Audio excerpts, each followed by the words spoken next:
యేసుక్రీస్తు వారు సిలువలో మరణించారు, యేసుక్రీస్తు వారు తిరిగి లేచారు. లేఖనముల ప్రకారము సిలువ వేయబడి సమాధి చేయబడి 3వ దినమందు తిరిగి లేచారు.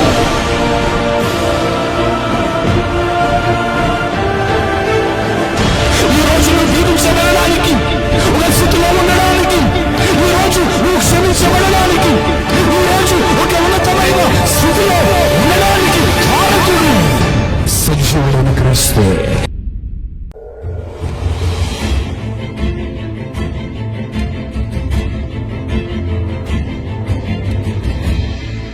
జరుగుతాయి, నా పెరట వస్తారు, పలువురిని మోసం చేస్తారు. దేవుని పిల్లలారా, ఈ రోజుల్లో మనిషి జీవితంలో ఎలాగుంది అంటే మనిషి జీవితంలో గద్దించే సావుకుడు అంటే సంఘానికి ఇష్టం ఉండదు, ప్రేమించే సావుకుడు అంటే ఇష్టం ఉండదు, నువ్వు బాగుండాలని కోరుకుంటే ఇష్టం ఉండదు, నువ్వు జీవించాలి అనంటే ఇష్టం ఉండదు. ముక్కు ముఖం తెలియని, నువ్వెవరో తెలియని చోట వెళ్ళి కూర్చొని, నువ్వెవరో తెలీదు, నీకు ఆపదొస్తే నీవు కనీసం ఫోన్ చేసి మాట్లాడలేవు. కానీ ఇలాంటి భయంకరమైన పరిస్థితులు ఉన్నాయి. అందుకే మరొక మాట 6వ వచనములో చూస్తే, మరియు మీరు యుద్ధములను గూర్చియో యుద్ధ సమాచారములను గూర్చియో వినబోదురు, కానీ కలవరపడకండి, కలవరపడద్దు. గమనించే మాట, ప్రభునందు ప్రియులారా, గడిచినటువంటి నెలలో భయంకరమైన యుద్ధం జరగలేదా? యెరూషలేము విషయంలోనూ ఎంతమందిని చంపలేదు? ఎన్ని భయంకరమైన పరిస్థితులు ఉన్నాయి అంటే మీరు యుద్ధాలను గూర్చి వింటారు, మీరు యుద్ధాలను గూర్చి వింటున్నారు. యుద్ధములు జరగట్లేదా? రాజ్యం మీదకి రాజ్యం లేట్లేదా అంటే ఇవన్నీ సూచనలు కావా? గమనించే మాట ఏమిటంటే, కలవరపడకుండా చూచుకొనుడి. ఏం చేయకూడదు? ఏం చేయాలంట? కలవరపడకుండా చూచుకొనుడి. ఇది జరగవలసి ఉన్నవే గాని అంతము వెంటనే రాదు. ఏంటి? అంతం వెంటనే రాదు. మరలా ఏం జరుగుతుంది? జనము మీదికి జనము, రాజ్యము మీదికి రాజ్యము లేచును. అక్కడక్కడ కరువులు, భూకంపములు కలుగును. ఇవన్నీ వేదనలకి ప్రారంభం, వేదనలకు ప్రారంభం. అక్కడక్కడ కరువులు వస్తాయి, భూకంపాలు వస్తాయి. భూకంపములను గూర్చి వినట్లేదా? కరువును గురించి వినట్లేదా? కరోనా కాలంలో తినడానికి అన్నం ఉందా? ఒకసారి ఆలోచన చేయండి. కరువు కాదా? కొన్ని ప్రాంతాల్లో కరువు దేశాలు, ఆహారము లేనివారు, ఒక్క పూట కూడా దొరకని వారు మన గ్రామాల్లో లేరా? మన దేశంలో లేరా? ఎందుకు రోడ్ల మీద అడుక్కుంటున్నారు? ఎందుకో ఇంటింటికి వచ్చి అన్నం పెట్టమని అడుగుతున్నారు? కరువు కాదా? ఒకనాటి కాలంలో, కరోనా కాలంలో భయంకరమైన పరిస్థితులు, వైద్యులు కరువైపోయారు, భయంకరమైన పరిస్థితులు జరిగాయి. అనేకమైన దేశాల్లో కరువు, తినేక ఆహారం లేదు, తాయిక నీళ్ళు లేవు. అంటే అక్కడక్కడ కరువులు, అక్కడక్కడ భూకంపాలు కలుగుతాయి. కానీ ఇది కేవలం ప్రారంభం మాత్రమే, అంతము కాదు. ప్రారంభం అంటే మీరు రాబోయే సమయంలో ఎవడైతే నా మాట విని, ఎవడైతే నేను వస్తానని నిరీక్షించగలుగుతాడో వాడు చెదరని స్థితిలో ఉంటాడు.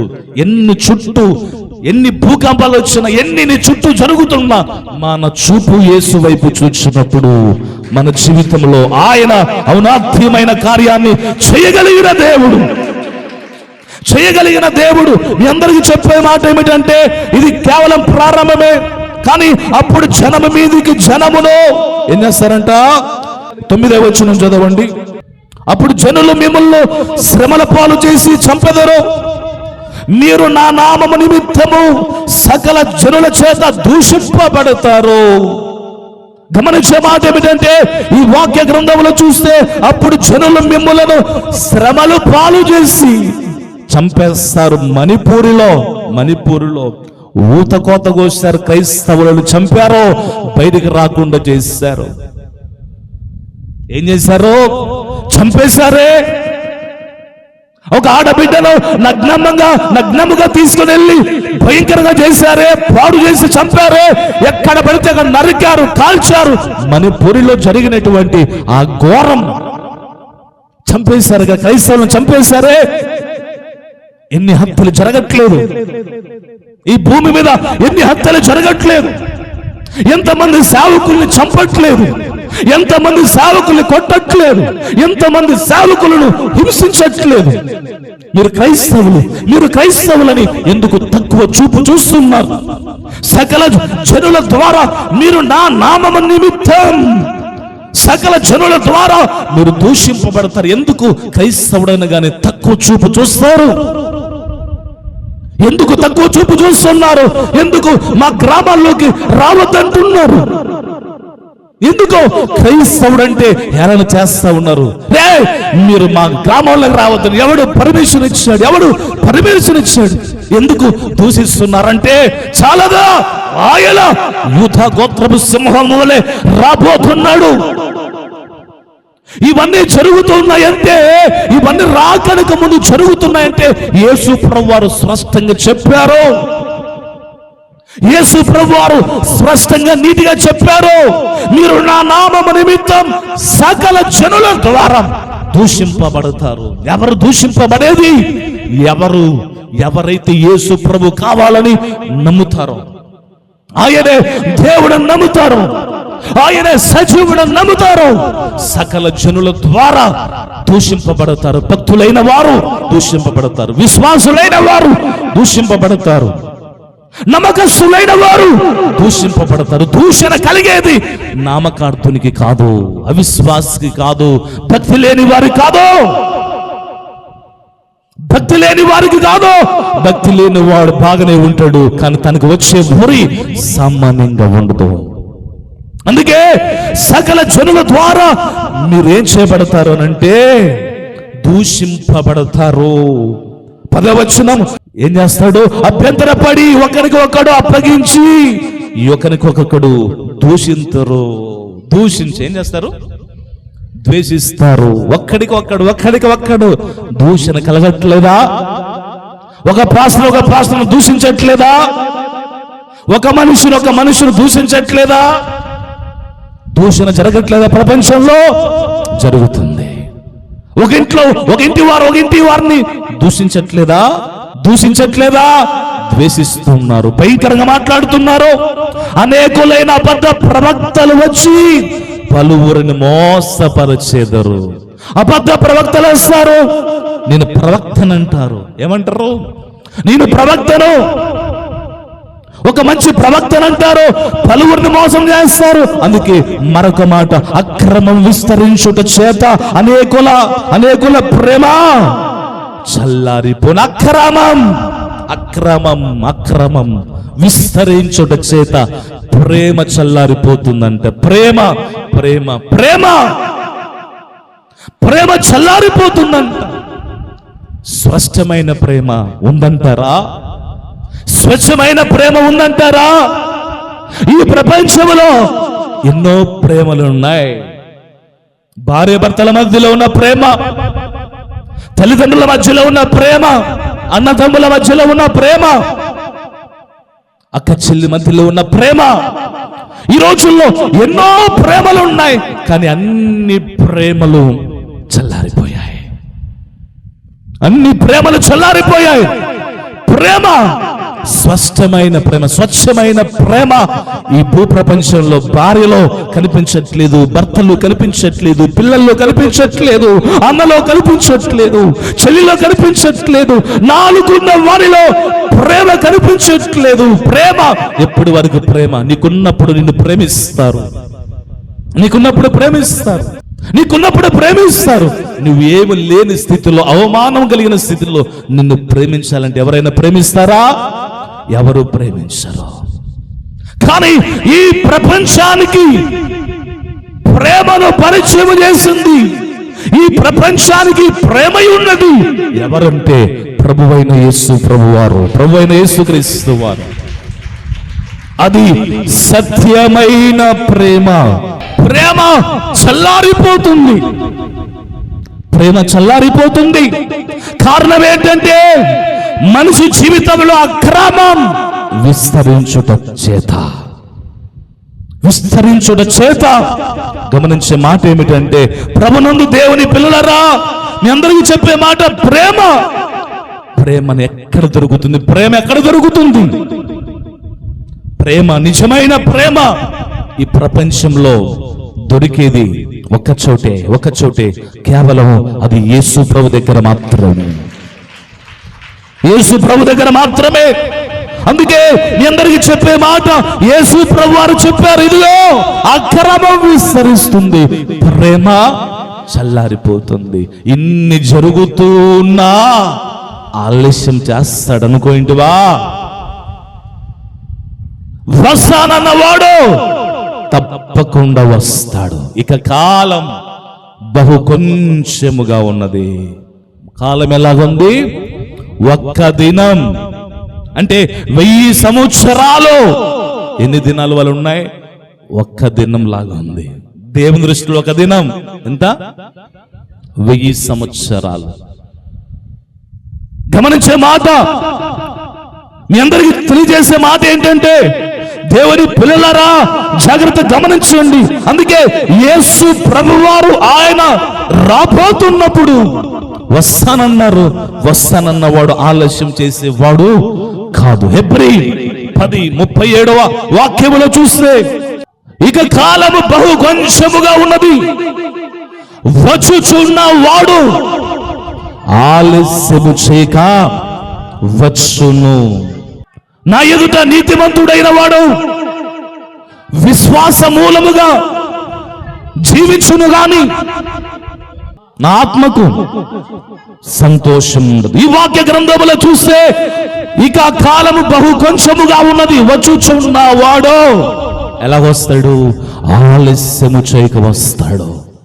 కానీ వచ్చినప్పుడు ఈ భూ ప్రపంచం ఎలాగుండబోతుందో తెలుసా? ఎంత గందరగోళం అవుతుందో తెలుసా? ఎంత ఘోరం జరిగిపోతుందో తెలుసా? మత్తయి సువార్త 24:30. అప్పుడు మనుష్య కుమారుని చూచిన ఆకాశమందు కనపడును. అప్పుడు మనుష్య కుమారుడు ప్రభావముతోనూ మహామహిమతోనూ ఆకాశ మేఘారుడై వచ్చుట చూచి భూమి మీదనున్న సకల గోత్రముల వారు రొమ్ము కొట్టుకుంటారు. ఈ వాక్యములో చూస్తే, ఇదిగో అప్పుడు మనుష్య కుమారుని సూచన ఆకాశమందు కనపడును. అప్పుడు మనుష్య కుమారుడు ప్రభావముతో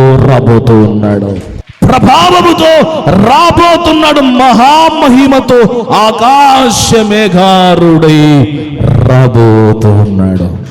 మేఘారుడై ఆయన మహామహిమతో మేఘారుడై వస్తున్నప్పుడు సకల గోత్రములు వారు ఆయనను చూచి రొమ్ము కొట్టుకుంటారంట. అయ్యో నీవేనా ఈ ప్రపంచానికి దేవుడవు? నీవేనా ఆ పరలోకానికి రాజువు అని చెప్పి ఆయనను చూచిన వారు, మేఘారుడై వచ్చుట చూచి సకల గోత్రముల వారు రొమ్ము కొట్టుకుంటారు. ఏ అధికారం ఈయన ముందు నిలబడగలుగుతుంది? ఏ ప్రభుత్వాలు, ఏ రాజ్యాలు, ఏ రాజులు, ఏ చక్రవర్తులు ఆయన ముందు నిలబడతాయి? రాబోయే దినాలు ఘోరంగా ఉన్నాయి. సకల గోత్రముల వారు రొమ్ము కొట్టుకుంటారు. అయ్యో నీ మాట చెబుతుంటే దూషించాం. సకల గోత్రములు వారు, నామకార్థులు, అవిశ్వాసులు, అంధభక్తులు అందరూ రొమ్ము కొట్టుకోవాలి. అందుకే ఆయన రాబోతున్నప్పుడు ఇవన్నీ జరుగుతాయి. అందుకే 37వ వచనములో కూడా చూస్తే, నోవాహు దినములలో ఎలాగ ఉండునో మనుష్య కుమారుని రాకడ కూడా అలాగే ఉండును. ఏంటి అంటే నోవాహు దినములలో ఆది కాండములో మనము చూస్తున్నాం. ఆ ప్రస్తావన ఈ రాకడ సమయంలో ఎందుకు వచ్చింది అనంటే నోవాహు దినములలో ఎలాగుండనో మనుష్య కుమారుని రాకడము అలాగే నోవాహు దినాల్లో ఎలా ఉంది. తాగుతున్నారు, తింటున్నారు, అక్రమం కలిగి ఉన్నారు, ఇష్టానుసారమైన విచ్చలవిడి జీవితం కలిగి ఉన్నారు. అయితే 38వ వచనంలో జల ప్రళయమునకు ముందటి దినములలో నోవాహు ఓడలోనికి వెళ్ళిన దినము వరకు వారు తినుచు త్రాగుచు పెళ్లి చేసుకొనొచ్చు, పెళ్లికి చుచుండరి, పెళ్లికి ఏం చేస్తా ఉన్నారు ఈ చుచుండరి. జల ప్రళయం వచ్చి అందరిని కొట్టుకుని పోవు వరకు ఎవరును కూడా ఏం చేయలేరు, ఎరగకపోయిరి. అలాగునని మనుష్య కుమారుని రాకడ ఉండును, అలాగే ఉంటది.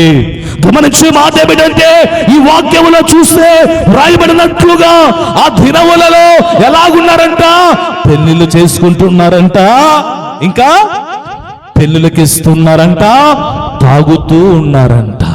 ఏం చేస్తున్నారు, తాగుతూ ఉన్నారు. ఈ రోజుల్లో ఆదివారమే చర్చిలో ఏం జరుగుతున్నాయి, చర్చి ఎగరగొట్టి ఎక్కడికి వెళ్తున్నారు చెప్పండి, పెళ్లిళ్ళకి వెళ్తున్నారు. కర్మ దగ్గర పడుంది, పోయే కాలం రాబోతుంది. ఎవరు తెలుసా, క్రైస్తవులు, నీచమైన క్రైస్తవులు. ఆదివారం ఆరాధన విడిచిపెట్టి ఇలాంటి బ్రతుకున్న వేస్టే. లోకంలో కలిసిపోయేది బెస్ట్ కదా, లోకంలో ఉండేది మేలు కదా. దేవునికి పేరు పెట్టుకుని దేవుని నమ్మి ఆయన నామానికి దూషణ అవమానం. గమనించే మాట ఏమిటంటే ఆనాటి కాలంలో భయంకరంగా ఉన్నారు ప్రజలు, అలాగే మనుష్య కుమారుని రాకడ కూడా ఉంటది. ఇంకా ఎలాగుంటుంది తెలుసా, 40వ వచనం, ఆ కాలమందు ఇద్దరు పొలములో ఉందురు, ఒక్కడు తీసుకొని పోబడును, ఒక్కడు విడిచిపెట్టబడును. ఒకరు కాలేజీలో పనిచేస్తూ ఉంటారు, ఒకరు పొలములో పనిచేస్తూ ఉంటారు. కానీ ఎవరు విడబడతారు, ఎవరు ఎత్తబడతారు? ఆ కాలమందు ఇద్దరు పొలములో ఉందురు, ఒక్కడు తీసుకుని పోబడును, ఒకడు విడిచిపెట్టబడును. ఒకడు విడిచిపెడతాడంట, ఎందుకంటే రాకడ తలంపు ఉండదు. మనము ఏ పనికి వెళ్ళినా, ఈరోజు చూడండి చాలా మంది ఆరాధన విడిచిపెట్టి పనికి వెళ్తున్నారు. చూడండి, దేవుని విడిచిపెట్టి పరలోకం ఇస్తాడా అలాంటి వాళ్ళకే? అబ్బే ధనాన్ని చూస్తూ డబ్బు సంపాదించాలని దేవుని విడిచిపెట్టి భ్రష్టులుగా తిరుగుతున్నప్పుడు దేవుని ఆయన రాజ్యాన్ని ఇస్తాడా? నో. దాని వైపు కూడా, పరలోకం వైపు కూడా చూడలేం. దేవుని యొక్క రాజ్యం మాటలతో కాదు, శక్తితో ఉన్నది, శక్తితో ఉంది. అందుకే ఇద్దరు స్త్రీలు ఏం చేస్తా ఉంటారంటే ఇద్దరు పని చేస్తా ఉంటారు, కానీ ఒక్కరు మాత్రమే. 40వ వచనం చదవండి. ఇద్దరు స్త్రీలు తిరగలి విసురుచుచుందురు, ఒకటి తీసుకుని పోబడును, ఒకటి విడిచిపెట్టబడును. తిరగలి విసురుతూ ఉంటారు, కానీ ఒక్కరు విడిచిపెట్టబడతారు, ఒకరు ఎత్తబెడతారంటే ఇద్దరిలో ఒక్కరేమో యేసు రాబోతున్నాడు. భక్తిగా, విశ్వాస, నమ్మకత్వం ఎక్కడ ఉన్నా ఆయన నామ స్మరణ చేస్తూ ఉన్నప్పుడు వీరేం చేస్తారో తెలుసా, పని చేస్తున్నప్పటికీ కూడా ప్రభువును స్తుతిస్తారు. మీరు పొలాలకు పనికెళ్తారో, సినిమా పాటలు పాడుకుంటూ పనిచేస్తారు, ఆ మాటలు ఈ మాటలు మాట్లాడుకుంటూ పనిచేస్తారు. ఈరోజు దేవుని పని చేసేటప్పుడు కూడా, భోజనాలు వడ్డించేటప్పుడు కూడా మాట్లాడుకుంటూ చేస్తారు. రకరకాలు భోజనాలు చేసే చోట, కొన్ని చోట్ల కార్యక్రమాలు జరుగుతుంటాయి, చర్చిల దగ్గర భోజనాలు చేస్తారు. భోజనాల దగ్గర ముచ్చట్లో మాటలో వాక్యం వినరు. నేను చాలా చోట్ల చూశాను. నాకు అనిపిస్తుంది ప్రభునందు దేవుని పిల్లరా, అక్కడ పని చేస్తున్నప్పుడు రాకడ తలంపు లేకపోతే నువ్వు విడబెడతావు. ప్రభునందు పిల్లరా, ఇద్దరు పని చేస్తూ ఉంటారు, కానీ ఒకరు ఎత్తబడతారు, ఒకరు విడవబడతారు. అయితే మనుష్య కుమారుని రాకడ ఎలాగుంటుందో ఎవరికి తెలీదు. కానీ అందుకే 44వ వచనంలో రాయబడిన మాట, మీరు అనుకోనని గడియలో మనుష్య కుమారుడు వచ్చును, గనుక మీరేం చేయాలి, మీరు సిద్ధముగా ఉండాలి. యజమానుడు వచ్చినప్పుడు ఏ దాసుడు ఇలాగు చేయుచున్నట అతను కనుగొడును, ఆ దాసుడు ధన్యుడు. గట్టిగా చెప్పట్లు కొడదా. దేవునికి మహిమ కలుగును గాక. ప్రభునందు దేవుని పిల్లలారా, మీరు అనుకోనని గడియలోనే మనిషి కుమారుడు వచ్చును. మీరు అనుకోనని గడియలోనే ఆయన వస్తారు. ప్రభునందు ప్రియులారా, ఏ గడియలో ఏ గంటలో వస్తారో తెలీదు, కానీ సిద్ధముగా ఉండాలంట. ఏం చేయాలా? సిద్ధంగా ఉండాలి. ఎవరైతే యేసు ప్రభువును నమ్ముకున్నారో, ఎవరైతే నమ్మి బాప్తిసం పొందారో, ఎవరైతే ఆయన నామ స్మరణ చేస్తా ఉన్నారో వారు ఎలాగుండాలంట? వస్తాడు, ఈ రోజే వస్తాడు అని సిద్ధపాటు కలిగి ఉండాలి. సిద్ధపాటు లేని క్రైస్తవ్యం ఏ రోజు పరలోకానికి చేర్చబడదు. ఈరోజు దేవుని సన్నిధిలో ఉన్న మీ అందరికీ ముగిస్తూ చెప్పే మాట, మన దినాలు చాలా ఆయాసకరము కాబోతున్నాయి. రాబోయే దినములన్నిటిలో మనం చూస్తున్నాం, ఎటు చూసిన మరణాలు. అందుకే బైబిల్లో రాయబడినట్లుగా యేసు ప్రభువారు ఆయన రాబోతే, ఆయన వస్తే, ఆయన వచ్చిన తర్వాత ఈ భూమి మీద భయంకరమైన పరిస్థితులు రాబోతున్నాయి. అందుకే ప్రకటన గ్రంథంలో మాట రాయబడింది, చనిపోవాలని ఆశ పడుదురు గాని మరణము వారి యొద్ద నుండి పారిపోవునని. ప్రకటన గ్రంథం 9వ అధ్యాయము 6వ వచనములో రాయబడినట్లుగా ఆ దినములలో మనుషులు మరణమును వెతకుదురు కానీ అది వారికి దొరకదు. చావవలనని ఆశపడుదురు గాని మరణము వారి యొద్ద నుండి పారిపోవును. గమనించే మాట ఏమిటంటే, రాబోయే దినాలు చాలా భయంకరంగా ఉండబోతున్నాయి. ఈరోజు యేసుక్రీస్తు ప్రత్యక్షతలో ఉన్న దేవుని పిల్లలారా, అలాగే ఈ లైవ్ కార్యక్రమం ద్వారా వాక్యాన్ని వీక్షిస్తున్న దేవుని పిల్లలారా, మీ అందరికీ చెప్పే మాట, ఇదిగో ప్రభు రాబోతున్నాడు. ఈ ప్రపంచానికి దుర్గతి కలగబోతుంది. భయంకరమైన పరిస్థితులు రాబోతున్నాయి.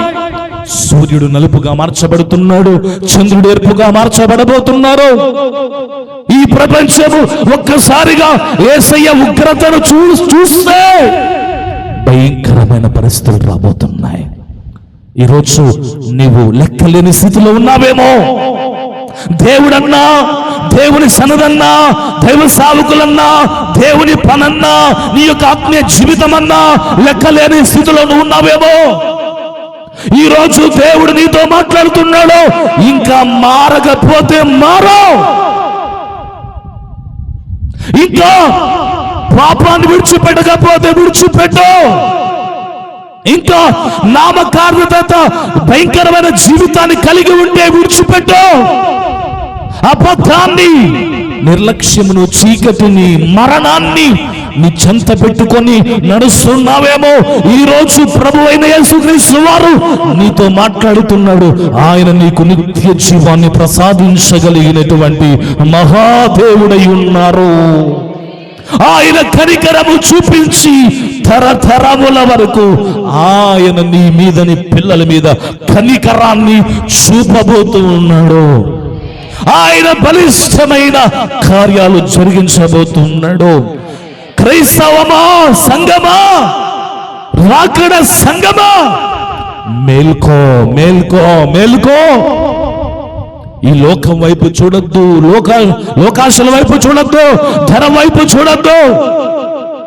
దేవుడు నీతో కూడా ఉంటే, దేవుడు నిన్ను హెచ్చిస్తే, దేవుడు నీ జీవితంలో ఏదైనా చేయగలిగిన వాడు ఆయన, కృప చూపగలిగిన వాడు. అందుకే సిద్ధముగా ఉండాలి. రాబోతున్నాడు, సిద్ధంగా ఉండాలి. ఆయన రాబోతున్నారు అని చెప్పి ఎవరైతే సిద్ధముగా ఉంటారో, సిద్ధపడిన వారిని ఆయన వచ్చి తీసుకుని వెళ్ళిపోతాడు. ఆమెన్ చెప్పండి. సిద్ధపడిన వారిని తీసుకుని వెళ్తాడు. అందుకే ఆయనకు కన్ఫ్యూజ్ ఉంది. భూమి మీదకి ఆయన మరలా వచ్చినప్పుడు భూమి మీద విశ్వాసాన్ని కనుగొంటాడా అనే ఒక ప్రశ్న ఆయనకు ఉంది. అందుకే లూకా సువార్త 18:8 వచనములో చూస్తే, లూకా సువార్త 18:8 వచనములో చూస్తే, ఆయన వారికి త్వరగా న్యాయము తీర్చును, వారి విషయమే కదా. ఆయన దీర్ఘశాంతము చూపుచున్నాడు.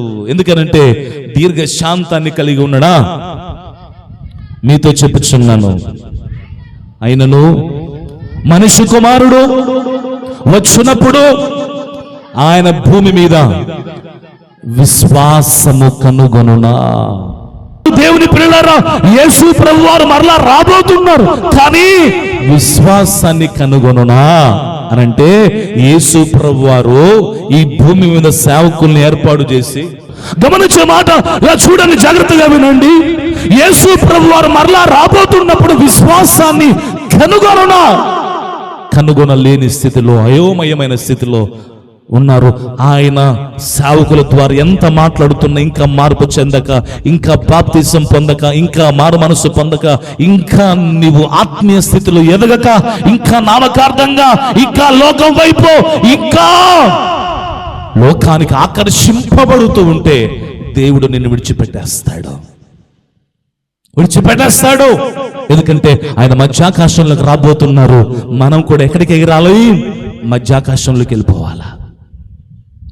ఆయన ఆర్భాటముతోనూ, ప్రధాన దూత శబ్దముతోనూ, దేవుని బూరతోనూ ఆయన మరలా రాబోతున్నాడు. మృతులైన వారు మొదట లేతురు, ఆ మీదట సజీవులమై నిలుచుండు మనము ఆయనను ఎదుర్కొందుము ఆకాశ మండలములో. ఏం చేస్తాం? అయితే ఎగరాల మనము. ఓ మాట, ఓ పక్షి ఒక రెక్క లేకపోతే ఎగురుతా? 2 రెక్కలు ఉండాలి. మొదటి రెక్క పరిశుద్ధాత్మ అనబడే రెక్క, రెండవ రెక్క వాక్యము అనబడే రెక్క. ఈ 2 రెక్కలు కలిగి ఉంటేనే మనం అక్కడికి ఎగిరి వెళ్తాము. ఒక్క రెక్క లేకపోతే వాక్యముండి, చెప్పండి, వాక్యముండి పరిశుద్ధాత్మ అనబడే రెక్క లేకపోయినా, పరిశుద్ధాత్మ ఉండి వాక్యము అనబడే రెక్క లేకపోయినా, ఈ రెండిటిలో ఏది లేకపోయినా నువ్వు ఎగరలేవు. ఈ 2 రెక్కలు, పరిశుద్ధాత్మ అనబడే రెక్క, వాక్యము అనబడే రెక్క, ఈ 2 రెక్కలు ఉన్నప్పుడు నిన్ను ఆటోమేటిక్గా ఆకాశములోకి ఆయన మధ్యాకాశానికి రాబోతున్నప్పుడు అక్కడికి నిన్ను తీసుకుని వెళ్ళిపోతాయి. మహాఘనమైన తండ్రి, బిడ్డలను దీవించి ఆశీర్వదించు, బలపరచు. మీ శక్తితో మీరు నింపండి, ఆశీర్వదించండి. మీ శరీరమును రక్తములు పుచ్చుకుంటుండగా అద్భుతమైన కృప మీ సన్నిధిని తోడుగా ఉంచి బలపరచుమని, దీవించమని యేసుక్రీస్తు నామములో అందరినీ, ప్రభు మమ్మల్ని అందరినీ మీరు మమ్మల్ని సిద్ధపరచుమని జరుగుచున్న అయ్యా ప్రభు భోజన సంస్కార కార్యక్రమాన్ని మీకు సమర్పణ చేస్తూ ప్రార్థించి వేడుకొనుచున్నాను తండ్రి. ఆమేన్.